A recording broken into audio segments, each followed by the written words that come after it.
यादव चाहते हैं कि आप कन्वेनर बन जाओ, राष्ट्रीय राजनीति में चले जाओ, पद छोड़ दो, मेरे बेटे को मुख्यमंत्री बना दो। अब ये तो बीजेपी नहीं कर रही है ना। अब आप कहिएगा बीजेपी का किया धरा है, सब काम बीजेपी का, सब काम बीजेपी का। सूर्यकांत जी जरा बोलिए, अखिलेश जी एकदम से बीजेपी के खिलाफ सत्तू लेकर के खड़े हैं, सब काम बीजेपी ही करवा रही है इनको, जरा बताइए अखिलेश जी को। नहीं नहीं, मैं पहली बार अखिलेश जी से सहमत हूँ कुछ चीजों के ऊपर। वो ऐसा है कि जो ये दो दो नेता, राजनेता ऐसे हैं राष्ट्रीय स्तर के, एक नीतीश कुमार और दूसरे हमारे महाराष्ट्र के शरद पवार साहब।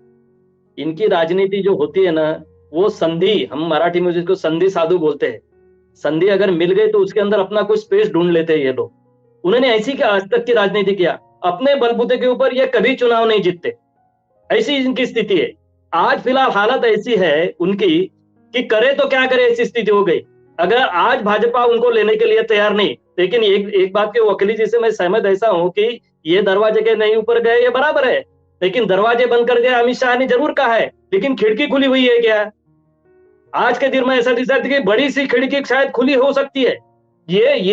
ये भाजपा को देखो, पिछले चुनाव में 2019 में भाजपा को 22 सीट मिली थी। एनडीए का क्या होगा, जैसे महाराष्ट्र के बारे में मैंने बताया था, भाजपा को 23 सीट मिली थी, तो वो 23 पे खुश रहने वाले हैं। इधर बिहार में भाजपा को 22 सीट मिली ना, तो वो खुश रहने वाले हैं। आज की हालत में देखो, ये जो धोखाधड़ी वाली राजनीति करने वाले दो नेता है ना महाराष्ट्र के अंदर, शरद पवार जी और नीतीश कुमार जी, इन्होंने कराधारा इनके ही सर के ऊपर बिठा दिया। आपने एक शब्द उच्चारण किया था, वो था लायबिलिटी का।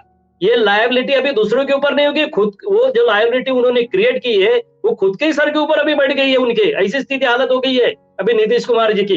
करे तो क्या करे, कांग्रेस को इनकी ये राजनीति अभी पता चली नीतीश कुमार जी की, कि ये अपनी स्पेस ढूंढ रहे हैं और अपना घोड़ा आगे निकालने की कोशिश कर रहे हैं। किंतु एक बात मैं थोड़ा सा पीछे चले जाऊं तो देखेगा कि नीतीश कुमार की जितनी भी महाराष्ट्रीय राजनीति में उनकी पहुंच है, या फिर उनका जो चेहरा गिनाया जाता है, वो बिहार के राजनीति के ऊपर है सिंबोलिज्म।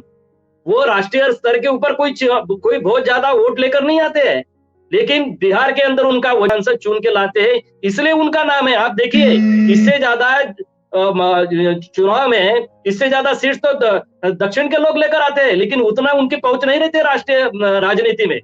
यही उनकी खासियत है। ये इलेक्शन में, आने वाले इलेक्शन में अपना वजूद क्या रहेगा, अपनी स्थिति क्या रह गई, इससे वो अभी डरे हुए है।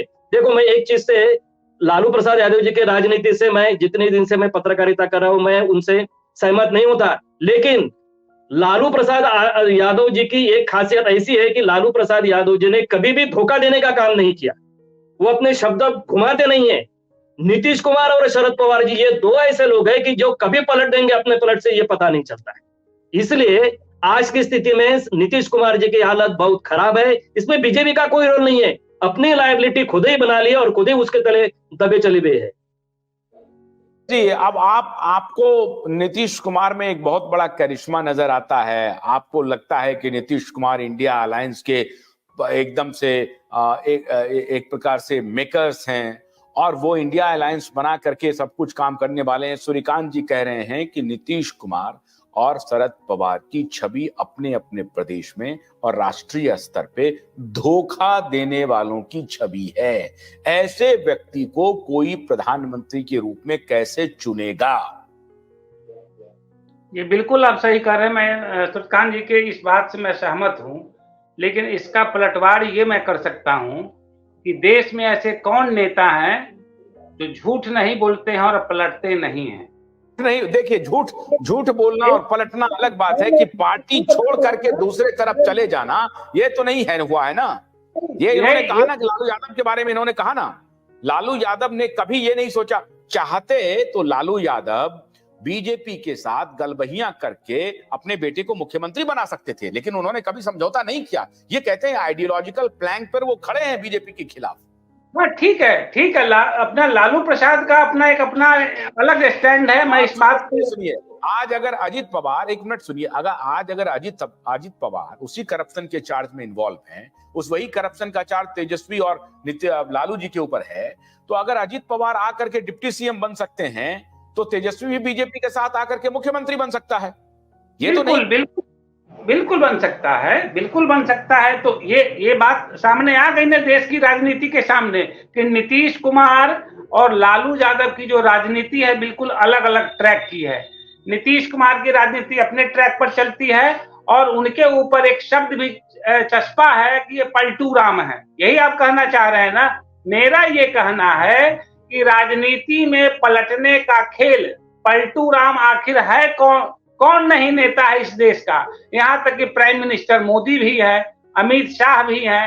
हर आदमी अपने बयान को बोलकर जनता के सामने अपनी बात को रखकर जो बातों से पलट जाता है उसी को तो पलटू राम कहते हैं। नीतीश ने 2 बार से 3 बार पार्टियां बदली, गठबंधन को बदला, ये चलिए एक अलग विषय हो सकता है, और हमेशा अपने मुख्यमंत्री के पद पर बने रहे वो। लेकिन जनता के साथ धोखा देना, जनता के सामने बयान देकर पीछे हट जाना, और जो जितनी भी पार्टियां एनडीए के साथ जुड़ी हुई थी उसके साथ बीजेपी ने क्या किया, उनके नेताओं के साथ क्या किया, क्या ये देश नहीं जान रहा है? क्या देश इसको भी देख रहा है? मेरा ये कहना है कि नीतीश जी का जो भी कैरेक्टर का एनालिसिस देश कर रहा है, समझिए कि पलटू राम के रूप में, यह पलटू राम देश में एक नहीं बहुत हैं और हर पार्टी में लोग भरे हुए हैं। मैं नहीं जानता कि इंडिया गठबंधन का परिणाम आगे क्या होगा। मैं नहीं जानता कि बीजेपी और कांग्रेस के बीच की लड़ाई आगे कहां जाएगी। मैं नहीं जानता कि एनडीए और इंडिया अलायंस की कहानी का अंतिम परिणाम क्या होगा। ममता बनर्जी क्या करेगी, अंत में लालू यादव क्या करेंगे, शरद पवार, मैं नहीं जानता। लेकिन जो देश की स्थिति है, क्या आप नहीं चाहते हैं कि डेमोक्रेटिक वैल्यूज को बनाए रखने के लिए जोरदार लड़ाई होनी चाहिए, बीजेपी के साथ टक्कर देने की बात होनी चाहिए, और लड़ाई कौन टक्कर देगा? यही नेता करेंगे। अपनी जो उनकी पूरी साख खत्म हो चुकी है। अब ये हालांकि मैं अगर आप कहें तो मैं नीतीश कुमार के तरफ से बैटिंग कर दूं। देखिए, नीतीश कुमार जिस जाति की राजनीति कर रहे हैं या पूरे देश भर में जो कास्ट की जो पॉलिटिक्स होती है उसमें नीतीश कुमार का जो डिविडेंड है वो बहुत कम है। तो ये मजबूरी है नीतीश कुमार की कि कभी इधर कभी उधर जाकर के सत्ता को अपने पास बनाए रखना। अब यही जो खेल है ये उनके लिए उल्टा पड़ रहा है, क्योंकि इस खेल का भी एक साइकिल है और वो पूरा हो गया है। अब नीतीश कुमार पूरी तरह से वल्नरेबल पोजीशन में आ गए हैं। भोलानाथ का ब्रश कटर एक बैटरी चालित मशीन है जिसका चार्जिंग समय 3.5 घंटे है। यह 6 से 8 घंटे के प्रभावशाली संचालन समय का दावा करता है, जिससे यह एक बार चार्ज करने पर 16,000 वर्ग फुट गेहूं या चावल के खेतों को कुशलतापूर्वक काट सकता है, जबकि इसका पेट्रोल समकक्ष व्यक्ति उसी कार्य के लिए 1,000 रुपए मूल्य का पेट्रोल खर्च करता है।